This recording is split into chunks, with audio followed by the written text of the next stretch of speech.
ಅಸ್ಸಲಾಮು ಅಲೈಕುಂ. ವಾಲೇಕುಂ ನನ್ನ ಅಸ್ಸಲಾಂ. ಮೊಮ್ಮಗನ್ನು ಕರ್ಕೊಂಡು ಹೋಗ್ಲಿಕ್ಕೆ ಬಂದದ್ದು Luqman. Yes ma'am. Aunty APS 3 Luqman ಅನ್ನು ಕಳಿಸಿ ಆಯ್ತಾ. ಕರ್ಕೊಂಡು ಹೋಗಿದ್ದಾ?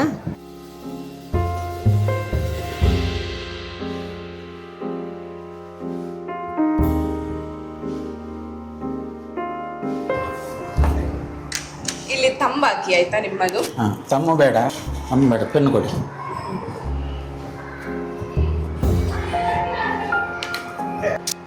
ನೀವು ಮೊದಲು ತಂಬ ಹಾಕ್ತಿದ್ದದಲ್ಲ, ಈಗ ಸಿಗ್ನೇಚರ್ ಅನ್ನು ಹೇಗೆ ಕಲ್ತದ್ದು? ಕಲಿಯಲು ಪ್ರಾಯ ಮುಖ್ಯವಲ್ಲ, ಮನಸ್ಸಿದ್ದರೆ ಸಾಕು. ನನ್ನ ಮೊಮ್ಮಗನು ನನಗೆ ಒಂದೊಂದಾಗಿ ಕಲಿತಾ ಇದ್ದಾನೆ. ಹಾಗೆ ಅಲ್ಬಿರ್ರಿಗೂ ಥ್ಯಾಂಕ್ಸ್. ಮಾಷಾಲ್ಲಾ, ನಿಮ್ಮ ಆಸಕ್ತಿಯನ್ನು ನಾವು ಮೆಚ್ಚಲೇಬೇಕು. ಜಜಾಕಲ್ಲಾಹು ಖೈರ್. ಥ್ಯಾಂಕ್ಸ್.